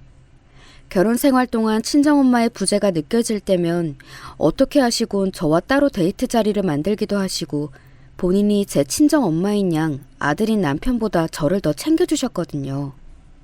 시부모님 두 분의 사이가 틀어지기 시작한 것은 시어머니가 황혼 취업을 하신 이후부터였어요. 작지만 탄탄한 사업을 하시던 시아버지 곁에서 평생 전업주부로 사셨지만, 더 늙기 전에 경제활동을 해보고 싶다며 시어머니는 60대 초반의 나이에 어렵게 건물 청소 일을 구하셨습니다. 시어머니의 연세가 적은 편은 아니어서 건강이 괜찮으실지 조금 걱정이 되었지만, 젊었을 적 운동도 꾸준히 하셨고 연세 대비 정정하셨던 터라 괜찮겠지 생각했습니다. 그렇게 몇 달 후 시어머니께서 주신 반찬통을 가져다 드리러 시댁에 잠시 들렀던 날이었어요. 맞벌이였던 저와 남편이 남편의 몇 달간 긴 지방 출장으로 장거리 부부가 되어버리자 시어머니께서 주기적으로 반찬을 만들어 보내주셨거든요. 비록 제가 회사에 있는 시간에 주로 오셔서 아이들만 시어머니 얼굴을 뵀을 뿐 저와는 마주치지 못했지만요. 그날도 시어머니는 일하러 나가셨을 테니 오늘도 얼굴 뵙기는 글렀을 거라 생각하며 아쉬워하던 참이었습니다. 어머마, 연락도 없이 어쩐 일이냐? 아니 어머님, 오늘은 일 안 나가셨어요? 그런데 저를 맞아주신 빈집이 아닌 시어머니였습니다. 시어머니는 청소 중이셨던 듯 빗자루와 쓰레받기를 들고 계셨어요. 그런데 왜인지 평소와 다르게 시어머니는 조금 당황한 듯한 기색을 내비치셨습니다. 마치 얼굴을 보이지 않으려는 듯 한쪽 얼굴을 급하게 손으로 가리셨어요. 몸이 좀 안 좋아서 하루 쉰다고 했다. 미안하지만 민수 엄맘 너도 오늘은 일찍 돌아가다오. 어디가 편찮으신데요? 얼굴은 왜 가리시고. 아니 어머님, 이게 무슨 일이에요? 자꾸만 몸을 틀어 얼굴을 가리시는 시어머니의 행동이 이상해서 저는 계속해서 추궁했습니다. 그렇게 실랑이를 하던 중 얼굴을 가린 시어머니의 손을 획 잡아채 들어보니, 아니 글쎄 시어머니의 눈에 시퍼런 멍이 들어있는 게 아니겠어요? 누구한테 맞으셨어요? 그 직장에서 이런 거예요? 도대체 누가? 아니다. 그냥 내가 일하다가 벽에 좀 부딪혔어. 나이가 드니 조심성만 더 없어져서. 별일 아니니 신경 쓰지 말거라. 누구한테 맞은 거냐며 채근하는 저에게 시어머니는 손사래를 치며 부정하셨습니다. 그때였어요. 시어머니의 어깨 너머로 거실 안쪽에 나뒹구는 깨진 소주병이 보였어요. 깨진 병 말고도 소주병 몇 개가 바닥에 더 뒹굴고 있었고, TV 앞 탁자 위에는 엎어진 접시와 말라붙은 과일 조각들이 방치되어 있었습니다. 저는 머리가 새하얘지는 기분이었습니다. 설마 아버님이 이러신 거예요, 어머님? 두 분 싸우셨어요? 아니다, 아니야. 시어머니는 거세게 고개를 저으며 아니라고 말씀하셨어요. 하지만 제 눈을 마주치지 못하고 피하시는 시어머니의 시선과 엉망인 집, 눈앞의 광경은 아무리 봐도 시어머니가 시아버지에게 해코지를 당했다는 생각밖에 들지 않았습니다. 시아버지는 평소에는 점잖은 성격이셨지만 술을 드시면 조금 과격해지는 주사가 있으셨어요. 그게 물리적인 난폭한 행동이나 욕설처럼 가학적인 말로 표출된 적은 없어 가족들은 그저 술을 많이 드시면 흥분하는 성격이거니 하고 생각했는데 시어머니 얼굴을 보니 사태가 심각해 보였습니다. 어머님, 이건 무작정 아니라고 하실 일이 아닌 것 같아요. 민수 아빠에게 말해야겠어요. 아니다, 어버마. 그러지 말거라. 부탁이다. 이 감목 며칠이면 가라앉는데 굳이 아범 속 시끄럽게 할 일 없다. 시어머니는 오히려 흥분한 저를 말리셨습니다. 하지만 시어머니의 말에 저는 머리를 한 대 더 맞은 것 같았습니다. 며칠이면 가라앉는다니 너무 익숙한 듯한 말투였어요. 그건 시아버지의 행동이 하루 이틀이 된 것이 아니란 소리 아닌가요? 시어머니께서 자식들에게 말도 못하고 고통을 당하고 있었다고 생각하니 정말이지 눈물이 왈칵 차올랐습니다. 평소 바쁘다는 핑계로 시댁에 자주 왕래하지 못한 제가 원망스럽고 시어머니의 사정을 눈치채지 못했다는 사실에 정말이지 홍수 같은 죄책감이 밀려왔어요. 어머님, 일단 저희 집으로 가요. 당분간 저희 집에서 지내시는 게 어때요? 저는 주책없게도 눈물을 뚝뚝 떨구며 시어머니에게 이 집에서 나오시라 말했습니다. 그러자 시어머니는 고개를 나지막이 가로저으며 나는 괜찮다. 이런 모습을 보여 괜히 어멈 네 마음을 시끄럽게 만들었구나. 미안하다. 아이들이 걱정할 테니 미안하지만 이건 너 혼자만 알고 있어 다오. 누가 누구에게 미안하다는 건지 시어머니는 재차 저에게 미안하다는 말을 하셨습니다. 그럴수록 죄책감과 시아버지에 대한 분노는 점점 커져갔어요. 누구보다 착해 빠진 시어머니에게 이런 일이 생기다니요. 제가 얼마나 분통이 터졌는지 여러분은 짐작하시겠나요? 당장이고 시아버지에게 전화를 걸어 화를 분출하고 싶었지만 시어머니의 간곡한 만류에 저는 못 이긴 척 시댁에서 나와 집으로 향했습니다. 같이 저희 집으로 가자는 제 말을 시어머니는 끝까지 거절하셨어요. 왜 그렇게 고집이신 건지, 자식들에게 이런 모습을 보이기 싫으셔서 그런 건지 정말 속이 상해 집으로 차를 운전하는 동안 내내 눈물이 앞을 가려 혼이 났습니다. 거기에다가 도저히 이 상황이 이해가 가지 않아 더욱 운전에 집중을 할 수가 없었어요. 시아버지의 저런 행동이 왜 시작됐는지, 언제부터였는지요. 계속해서 캐묻는 제 말에 시어머니는 무건수행이라도 하시듯 대답해주지 않으셨거든요. 도대체 두 분 사이에 무슨 일이 있었던 거지? 사이가 그렇게 좋으셨는데 어머님이 무슨 잘못이라도 하신 걸까? 이상하다. 분명 몇 달 전 어머님 생신 때까지만 해도 사이가 참 좋으셨는데 심하게 다투기라도 하셨나? 바로 다음 주 저는 직장에 휴직계를 냈어요. 업계 자체가 비시즌이기도 했고 크지 않은 중소회사라 비시즌 동안 생긴 잉여 인력의 대표님도 고민하고 있던 차라 휴직계는 아주 흔쾌하게 받아들여졌습니다.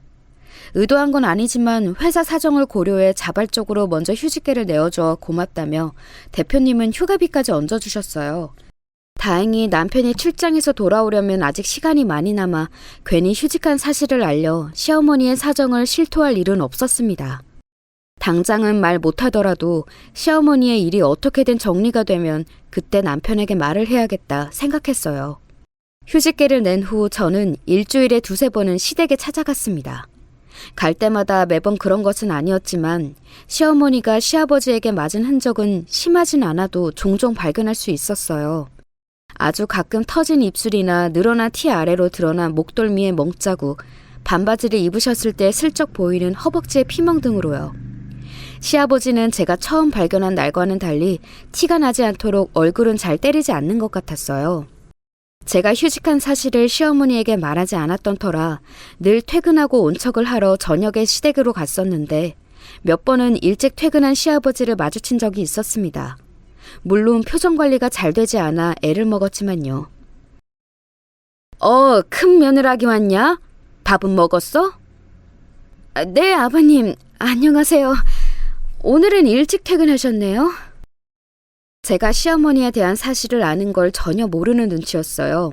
애써 태어난 척했지만 평소처럼 살가운 인사말을 건네진 못했죠. 먹는 둥 마는 둥 불편했던 시부모님과 저 셋이 함께한 저녁 식사 자리에서도 달라진 두 분의 관계는 확연히 티가 났습니다. 서로 물을 먼저 떠다주고 네가 먼저, 아니 당신이 먼저 하며 사랑스러운 옥신각신을 하던 모습은 온데간데 없이 침묵만 감돌았으니까요. 시아버지는 시어머니를 때린다는 사실 외에 두 분의 소원해진 관계를 숨길 생각은 딱히 없어 보이는 듯 했습니다. 시아버지는 시댁에서 저와 마주쳐도 딱히 식사를 하자는 권유는 하지 않으셨어요. 아니, 저와의 식사를 피하셨다기보다는 아예 시어머니와 식사 자리를 갖지 않으려 하시는 것 같았습니다. 시어머니는 몸과 마음이 힘든 와중에도 건물 청소일을 꾸준히 하셨어요. 저는 시어머니가 아무도 없거나 있어도 사이가 소원해지다 못해 술을 드시며 가학적인 행동까지 휘두르는 시아버지와 함께 사는 그 집에 하루 종일 갇혀 계시기보다 오히려 일이라도 다니고 있다는 사실이 다행이라고 생각했어요. 시어머니도 그 편이 낫다는 것을 알기에 더욱 열심히 일을 다니신다고 생각했습니다. 시어머니의 전화를 한 통 받기 전까지는요. 네, 어머님. 어쩐 일이세요? 일하는 중은 아니니? 전화 받을 수 있냐? 집안일을 하던 중이었지만 저는 시어머니에게 일하는 중이지만 괜찮다고 거짓말을 했습니다. 하루하루 어두워지시는 시어머니였지만 그날은 평소보다 더 목소리가 좋지 않으셨어요. 게다가 바로 전날에도 시댁을 다녀왔던지라 하루 사이에 무슨 용건이 생기셨나 싶기도 했고요. 아니나 다를까 막상 제게 전화는 걸었지만 입이 쉽게 떨어지지 않는지 시어머니는 무척이나 뜸을 들이셨습니다. 그게 말이다. 민수 어머마, 혹시 돈을 좀 꾸어줄 수 없겠니? 내 이번 달에 경조사가 좀 많았어서 말이다. 다음 달에 꼭 갚아주마. 아범에게 말하지 말고. 얼마든지 어머님. 그런데 생활비는 아버님께 이야기하시지 않고요? 시어머니는 아무런 대답도 하지 못하셨습니다. 무심코 말을 내뱉은 저는 순간 아차 싶었어요.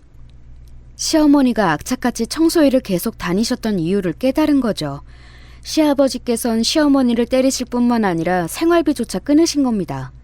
두 분의 사이가 틀어진 것은 시어머니의 취업 이유가 아닌 그 이전부터였던 거예요. 시아버지가 생활비를 주지 않으셨기 때문에 시어머니는 노년에 태어나서 처음으로 일자리를 애써 구하셨던 거였습니다. 자식들이 걱정할까봐 뒤늦게라도 경제활동을 해보고 싶다는 핑계를 대시면서요. 저는 행여 시어머니가 곤란하실까 급하게 말을 돌리며 얼마나 필요하신지 물었습니다. 시어머니께서 말씀하신 금액은 예상보다는 조금 많은 액수였지만 저는 두말하지 않고 그 자리에서 계좌로 이체를 해드렸어요. 미안하다 어머마. 꼭 이자까지 쳐서 갚으마. 정말 고마워.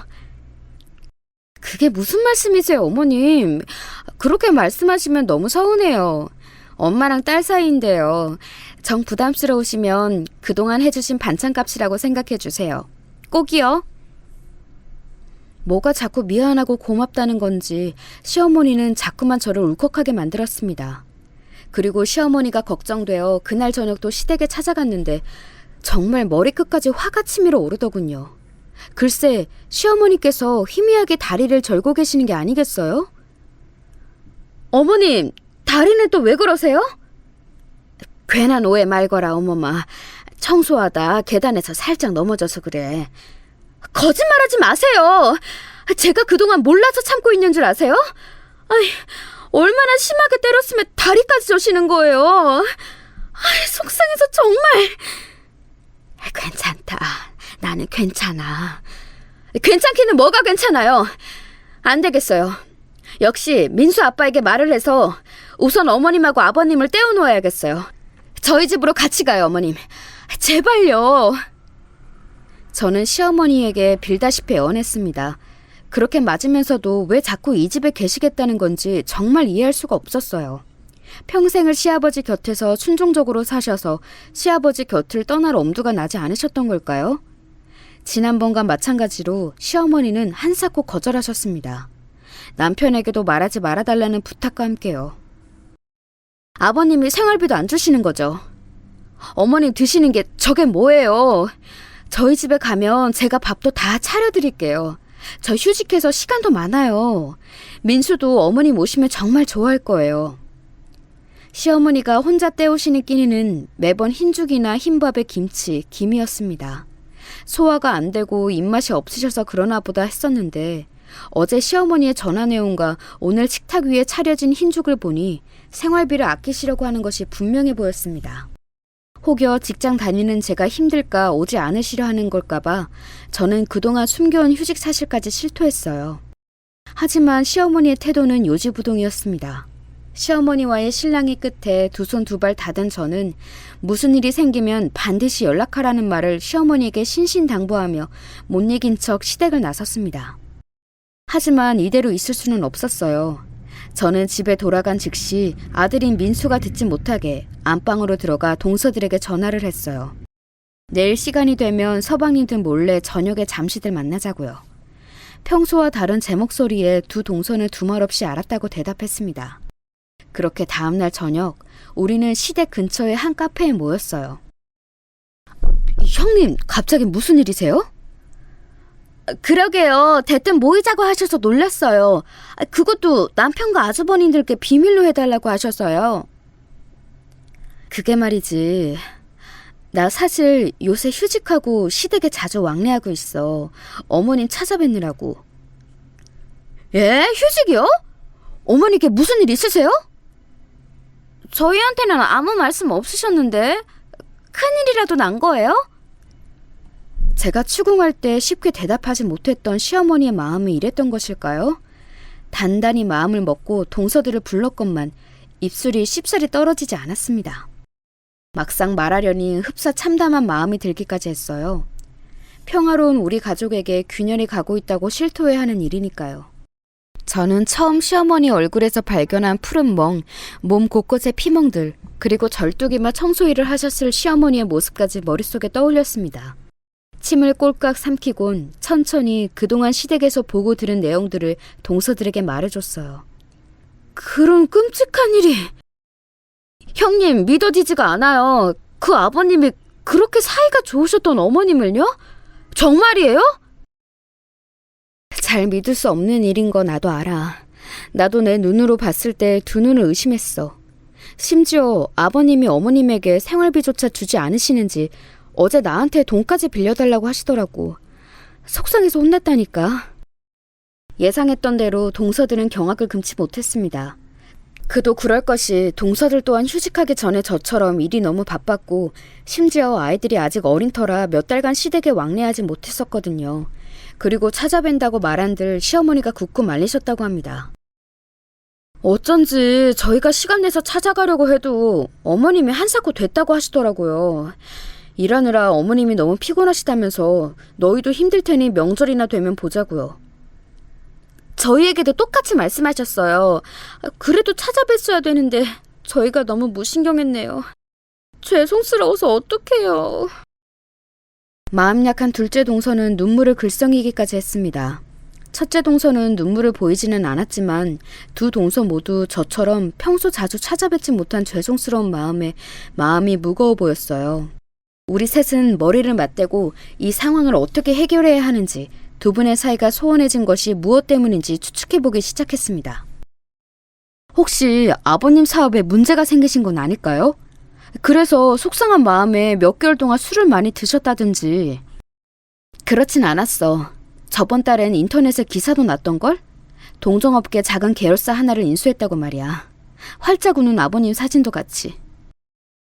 그리고 혹여 속상한 일이 있으셨다고 해도 어머님을 때린다는 건 그 어떤 상황에서도 용납이 안 되는 일이에요. 그것도 그렇지. 시어머니를 억지로 끌어내 우리 집으로 모셔오자든지 돌아가면서 하루 종일 어머님 곁에 붙어 있자든지 등 여러 가지 의견이 나왔지만 뚜렷한 해결책은 보이지 않던 때였습니다. 어머, 저기 아버님 아니에요? 제 맞은편에 앉아있던 동서가 제 어깨 너머를 손가락으로 가리켰어요. 저와 첫째 동서는 고개를 돌려 뒤를 돌아봤습니다. 카페 문으로 시아버지가 막 들어오려던 참이었어요. 혼자가 아닌 웬 머리 긴 중년 여자의 어깨에 손을 올린 채로요.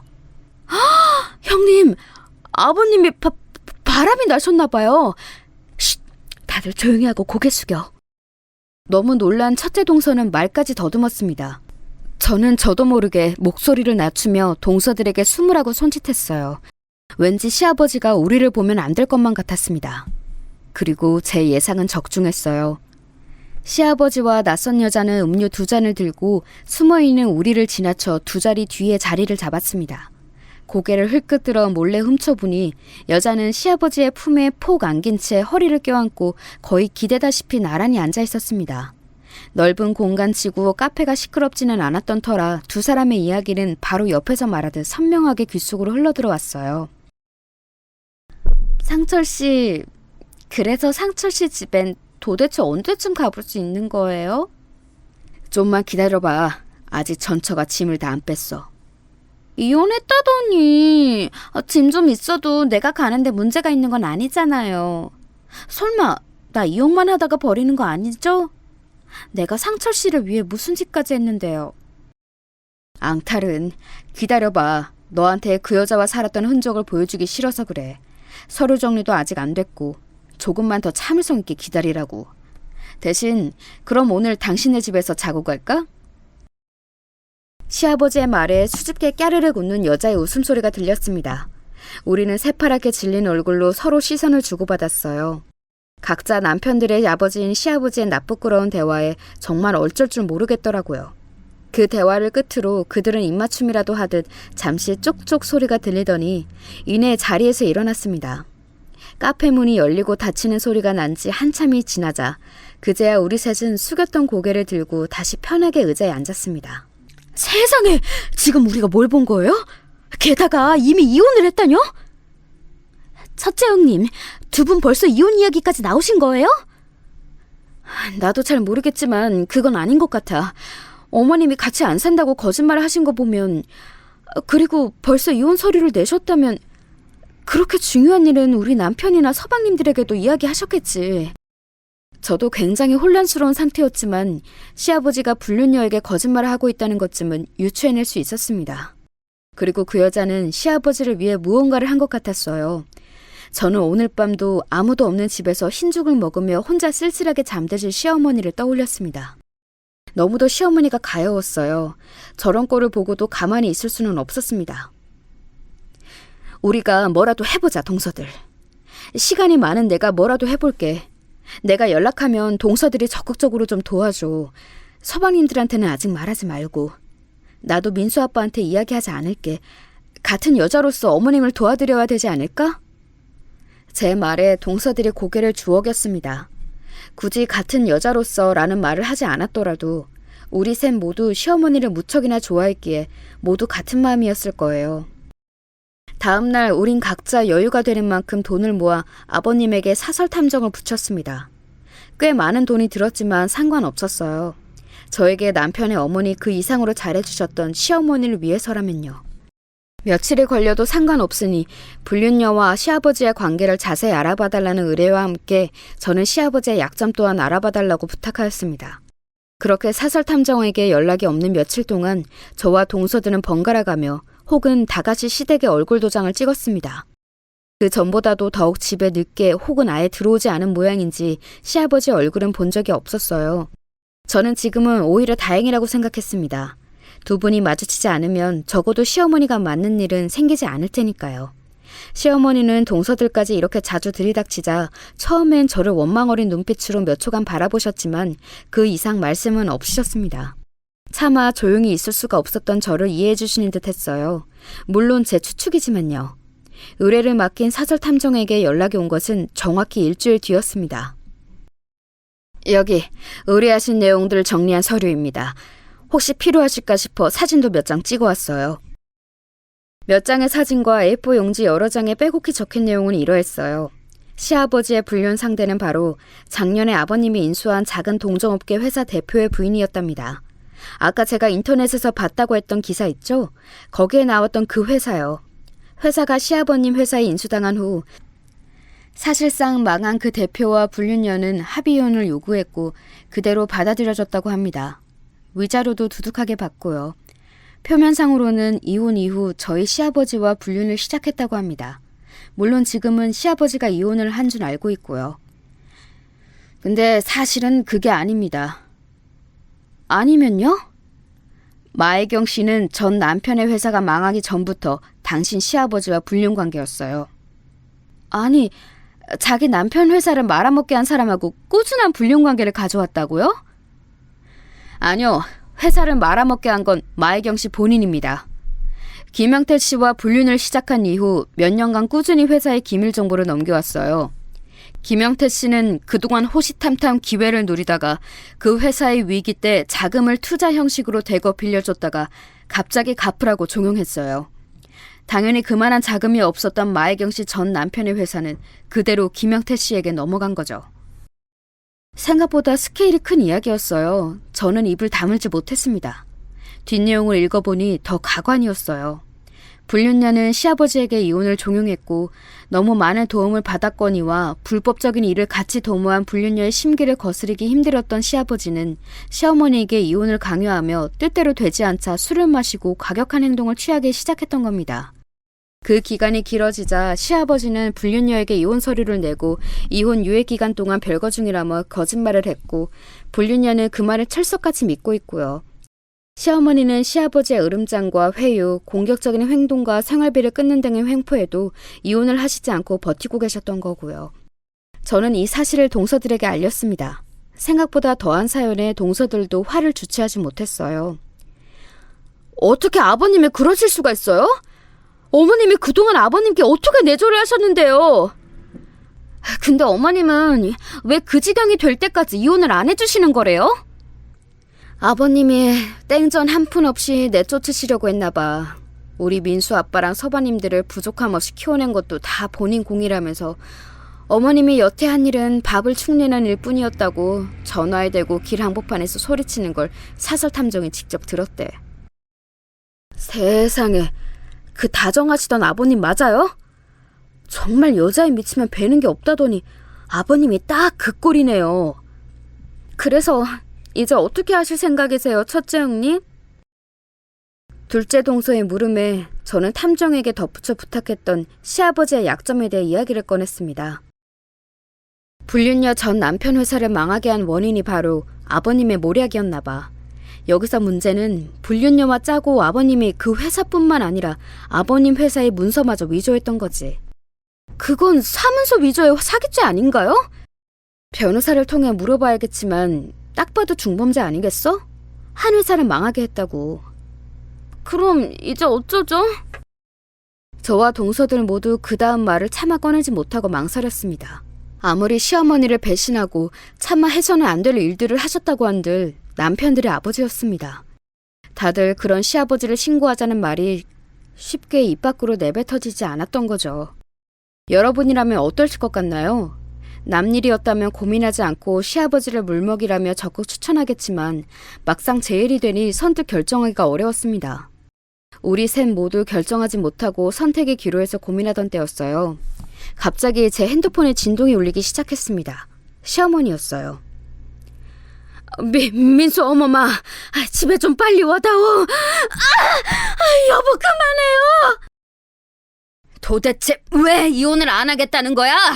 달라붙어서 내 피만 빨아먹은 거머리 같은 년아!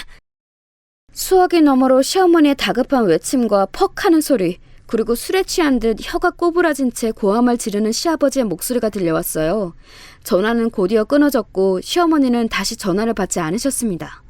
마침 시댁 근처의 카페였던 우리는 황급히 시댁으로 달려갔습니다. 시댁의 비밀번호를 치고 들어가 눈앞에 보인 광경은 처참했어요. 시어머니는 배를 감싼 채 바닥에 나뒹굴고 있었고 시아버지는 그런 시어머니는 아랑곳하지 않은 채 시어머니에게 발길질을 하고 있었습니다. 얼마나 술을 많이 마신 건지 집안엔 술 냄새가 진동을 했어요. 시어머니는 정신을 잃으신 것 같았습니다. 아버님 그만하세요. 동서들 뭐해? 얼른 아버님 잡아. 이년들의 밖에서 고생하는 제 시아비 편은 안 들고 같은 여자라고 전형 편만 들어? 이 괘씸한 것들! 소리를 고래고래 지르고 있지만 시아버지의 발음은 전부 뭉개졌고 몸 또한 제대로 가누지 못해 동서 둘이 가로막자 시아버지는 맥없이 바닥으로 꼬꾸라지셨습니다. 저는 곧바로 경찰서와 119에 연락했어요. 들것에 실내던 시어머니의 입가가 슬쩍 올라간 것 같았지만 잘못 봤겠거니 하고 지나갔습니다. 몸이 흔들리는 와중에 잘못 봤나 보다 하고요. 구급차보다 먼저 도착한 경찰들은 일단 시아버지를 현행범으로 연행했지만 이후 병원에서 퇴원하신 시어머니가 처벌을 원치 않는다고 하자 이내 풀려났습니다. 아니 어머님, 도대체 왜 아버님을 봐드린 거예요? 그래요. 어머님이 자꾸 소극적으로 행동하시니까 아버님이 계속 저러시는 거잖아요. 나는 괜찮다. 정말 괜찮아. 괜히 시끄럽게 굴어서 일 크게 만들지 말자꾸나. 아직도 시아버지에게 정이 남으신 건지 정말 답답해 죽을 것 같았어요. 전치 3주를 받으신 시어머니는 입원하지 않겠다고 고집을 부리셨기에 어쩔 수 없이 다시 시댁으로 모셨습니다. 시댁으로 모시는 것도 꺼림칙했지만 그 고집을 누가 꺾나요? 자신의 집이 있는데 어딜 가냐며 아들들 집으로 가자는 권유를 이번에도 뿌리치셨습니다. 시어머니를 모셔다 드린 후 저와 동서들은 약속이라도 한 듯 결심했습니다. 시아버지를 신고하기로요. 엄청나게 열이 뻗쳐 보이던 첫째 동서가 더 획기적인 아이디어를 냈습니다. 우리 그 내 언니한테 회유든 으름장을 놓든 해보면 어때요? 에? 같이 쳐넣어도 모자랄 그 여자를요? 그 둘이 천년의 사랑인데 우리가 으름장을 놓는다고 한들 겁이나 먹겠어요? 동서들의 이야기를 곰곰이 듣던 저는 좋은 생각이 떠올랐습니다. 아니야, 제 코가 석자라고 저까지 범죄에 연루된 걸 알면 겁먹어서 우리한테 협조할지도 몰라. 첫째 동서, 이건 헤어샵에 아는 사람 있지 않아? 그 여자가 거기 다니던데? 돈이 많긴 많나 보네요. 비싼 데인데. 저번에 저희 회사랑 같이 프로젝트 한 데인데 거기 담당 중 한 명이었던 부원장님을 알아요. 꽤나 친해져서 가끔 퇴근 후에 술도 한잔하고요. 잘 됐네. 그 지인한테 부탁해서 그 여자가 예약한 시간에 옆자리에서 같이 시술 받게끔 해볼 수 있어? 잘은 모르겠는데 아마 그 정도는 될 거예요. 부탁해볼게요. 거기서 그 부원장님이랑 수다 떠는 척하면서 집안 이야기를 흘려 증거까지 다 모아서 그 불륜녀랑 시아버님 둘 다 신고할 계획이라고. 그러자 첫째 동서가 걱정스러운 표정으로 물었습니다.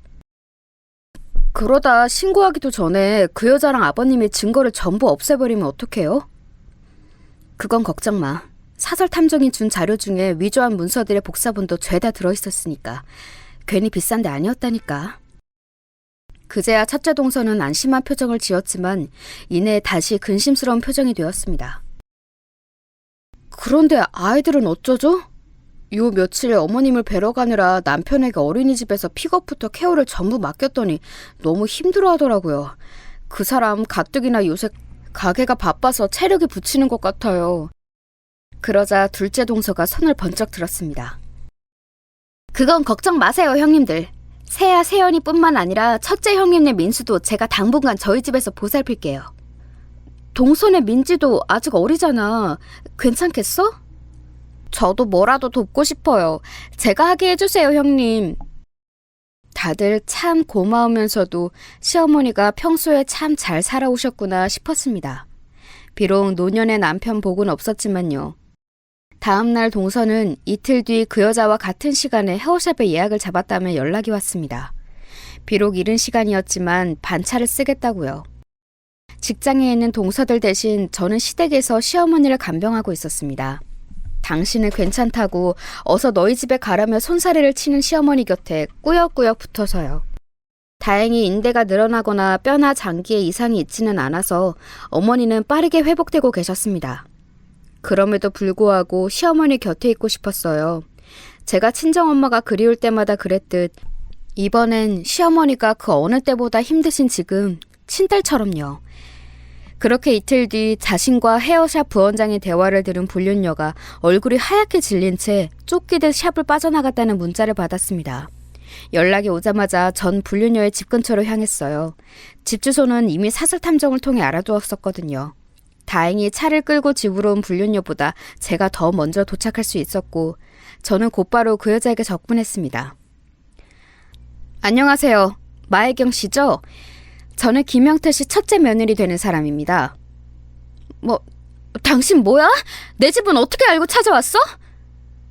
방금 전 헤어샵에서 신곤이 어쩌니 하는 이야기를 전부 듣고 온 뒤여서인지 불륜녀는 제 소개에 소스라치게 놀라며 뒷걸음질을 치더라고요. 그러다 뒤늦게 자신에게 더 큰 불이익이 있을까 겁을 먹었는지 존댓말을 사용하기 시작했습니다. 잠깐 시간 되시면 저랑 대화 좀 하시죠. 난 당신이랑 할 말 없어요. 일단 제 이야기를 들으시는 게 당신에게도 이득일 거예요. 아니면 저 손에 든 이 서류들 가지고 바로 경찰서로 갈 겁니다. 여긴 당신이 전 남편과 이혼 전에 저희 시아버지와 불륜했던 증거들, 그리고 최근까지 당신 집에 드나든 사진들 전부 들어있어요. 그게 뭐요? 사진은 사진일 뿐이고 간통죄는 폐지된 지 오래예요. 더군다나 지금은 당신 시아버지 유부남도 아니잖아? 아니요. 저희 아버님이 당신한테 거짓말하신 거예요. 저희 어머님은 아직 원래 집에 살고 계시고 두 분은 이혼은커녕 이혼 서류조차 아직 작성하지 않았어요. 우리는 아버님과 당신을 기업 사기와 사문서 위조, 사기죄로 신고하는 동시에 어머님의 이혼 소송도 같이 진행하며 당신에게도 위자료를 청구할 거예요. 받아낼 수 있는 최대치를요. 사실 시어머니가 이런 상황까지 와서도 이혼은 하지 않겠다고 말씀하실 수도 있겠다고 생각했어요. 여태까지 시어머니 행보를 생각하면요. 그렇다고 그 여자 앞에서 티를 내지는 않았죠. 결국 꼬리를 내린 불륜녀는 저와 함께 근처 카페로 자리를 옮겨 대화하는 것에 동의했어요. 자리를 옮겨서도 커피가 나오기 전까지 불륜녀와 저 사이엔 꽤 긴 침묵이 흘렀습니다. 커피가 서빙되자 저는 우선 커피로 목을 축인 후 본론을 꺼냈습니다. 솔직하게 말해주세요. 당신이 저지른 모든 짓을 저희 아버님 외에 아는 사람이 또 있나요? 너무 직접적인 저희 물음에 불륜녀는 당황한 듯 보였어요. 뭐라 말해야 할지 고민하던 그 여자는 이내 빠져나갈 틈은 진작부터 없었을 것을 예상하고는 포기한 듯 대답했어요. 아니요, 없어요. 잘 됐네요. 단도직입적으로 얘기할게요. 이 서류에 있는 마혜경 씨가 한 불법적인 일들 모두 저희 시아버지에게 뒤집어 씌워주세요. 그럼 당신은 빼고 모두 아버님이 저지른 일로 신고할게요. 아버님이 억울하다고 한들 증인이 없으니까요. 뭐라고요? 아무리 그래도 내가 영태 씨를 배신하는 짓을 할 것 같아요? 우린 몇 년을 사랑해온 사이라고요. 불륜녀가 치를 떨며 제게 화를 냈습니다. 저는 함께 흥분하지 않고 차분히 뒷말을 이었어요. 아버님이 당신 몰래 빼돌린 뒷돈이 더 있어요. 저희 시어머님 이름으로요. 뭐라고요?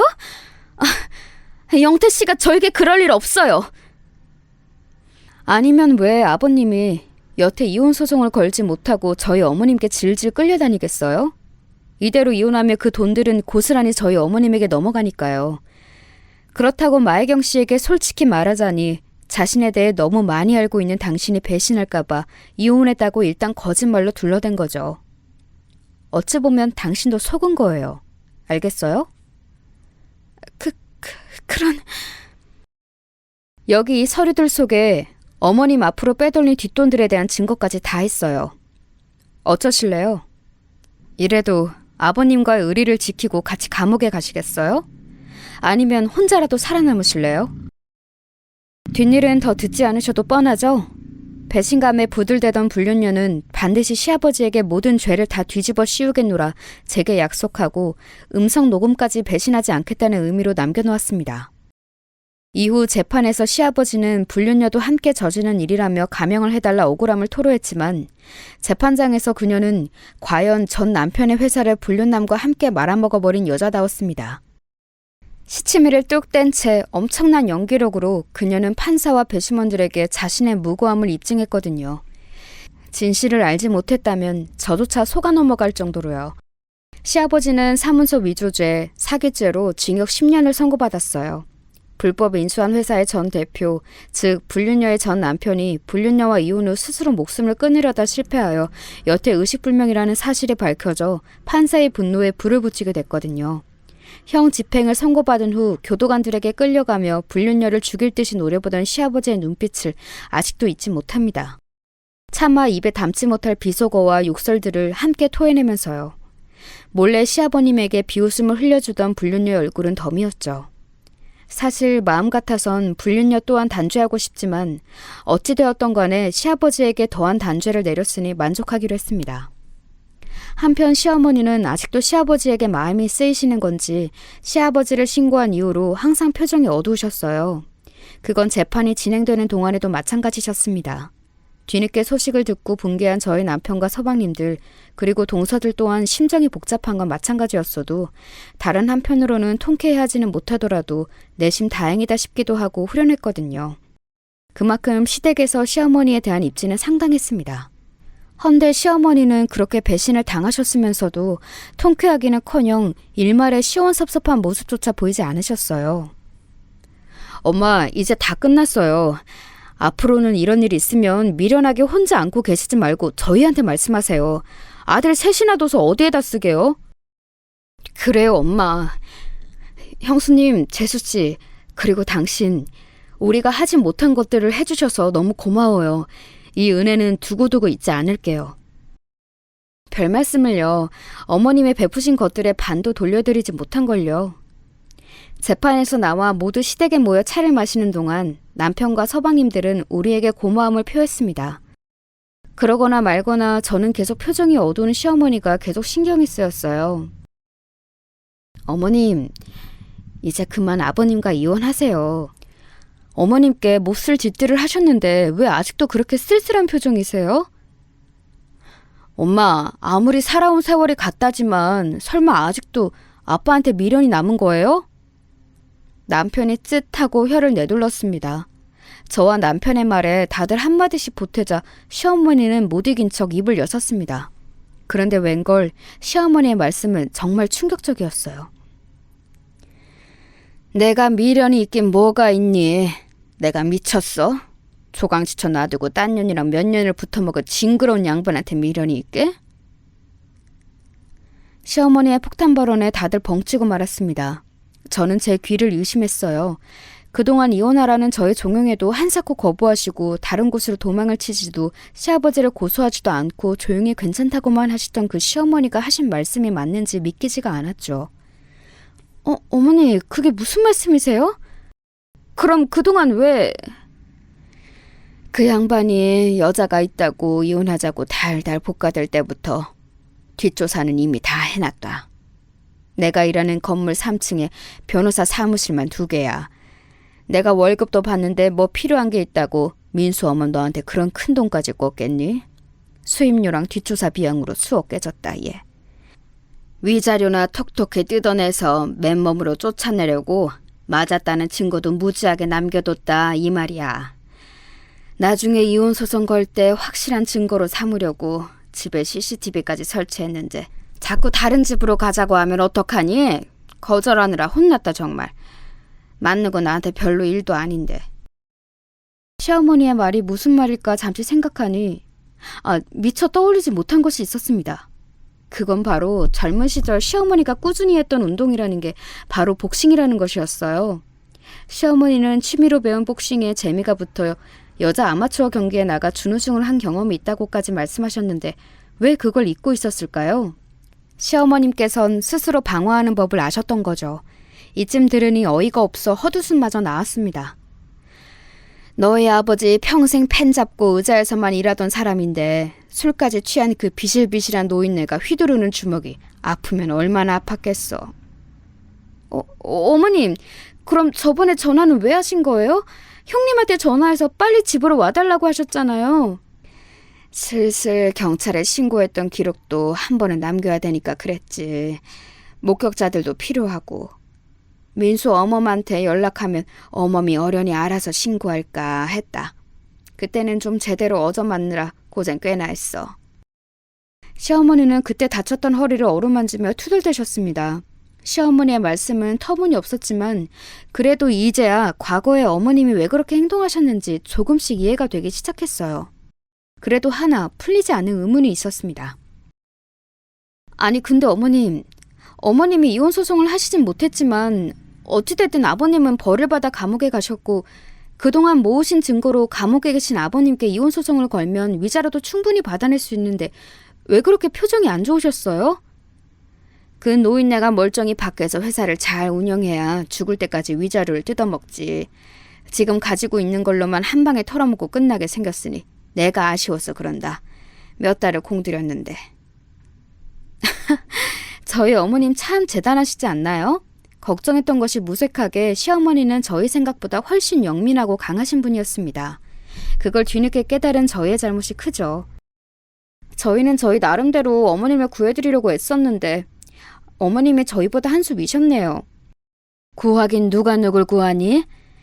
이 험난한 세상에 원래 자기 몸은 자기가 지키고 자기 몫은 자기가 챙겨 먹는 거다. 다들 명심해. 그 이후 저희 시어머니는 예정대로 감옥에 있는 시아버지에게 이혼소장을 보냈고 일을 하시던 건물에서 만난 변호사분들의 도움을 받아 크게 승소하셨습니다.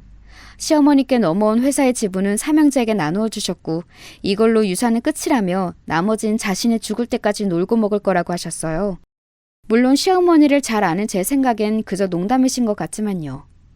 아차, 제가 시어머니를 잘 알고 있는지도 이젠 잘 모르겠네요. 그래도 이거 하나만은 확실합니다. 저는 저희 시어머니가 이전보다 더 좋아졌어요. 제 롤모델로 삼고 싶을 정도로요. 어때요? 이 정도면 유튜브의 웬만한 사연보다 훨씬 재미있었죠? 다들 저희 시어머니처럼 당차고 멋지게 사시길 제가 열심히 응원하겠습니다.